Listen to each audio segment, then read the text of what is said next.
म्हाडा पापनस या मुक्ताईच्या पालखी मार्गामध्ये खड्डेच खड्डे पाहायला मिळतात। सार्वजनिक बांधकाम विभाग आणि ठेकेदारानं खड्ड्यांमध्ये डांबराऐवजी चक्क मुरुम टाकून थातुरमातुर डागडुजी केल्यानं प्रशासनाचा ढिसाळपणा उघड झालाय।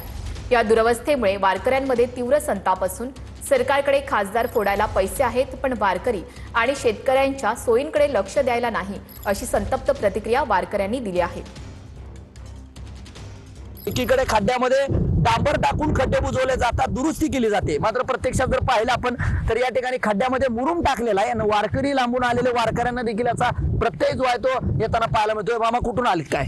आम्ही बुलढाणा जिल्हा। बर, आता तुम्ही पापनस पासून इथपर्यंत आलात या पालखी मार्गावर, काय खड्डे किती आहेत साधारण? बापा खड्डे तर खाली एक पाय वळून वर एक पाय वळते। हा, एकीकडे प्रशासन सांगतंय की आम्ही रस्ते केलेत, रस्ता दुरुस्ती केली जाते, मात्र इथं आम्ही आमच्या पाहणीमध्ये आलं की पूर्णपणे प्रशासन फक्त फोडाफोडीतच गुम आहे, हा बाकी काहीच नाही। खासदाराला पैसे द्या आणि घेऊन जा, हा हे बंदीचे बंदीच बोगस होऊन राहिले। हा सरच बोगस धंदा चालू आहे, शेतकऱ्याचं मरण आधी कुठे पाणी येऊ राहिलं, हे रस्ते ते याच्यात घोटाळे करून त्याला पैसे देतात। रस्ता दुरुस्ती करायला पाहिजे कमीत कमी, इतक्या लांबून लोक येतात समजा, तर वारीच्या वेळेस तरी रस्ता मग योग्य आहे? नाही योग्य नाही, दिसतेच नाही। मुरुम बी हा कच्चा मुरुम आहे ना, चांगला पक्का बी नाही ना। माझा सहकारी कॅमेरा पर्सन प्रफुल्ल परदेशी सह मी संदीप शिंदे, TV9 मराठी, माढा, सोलापूर।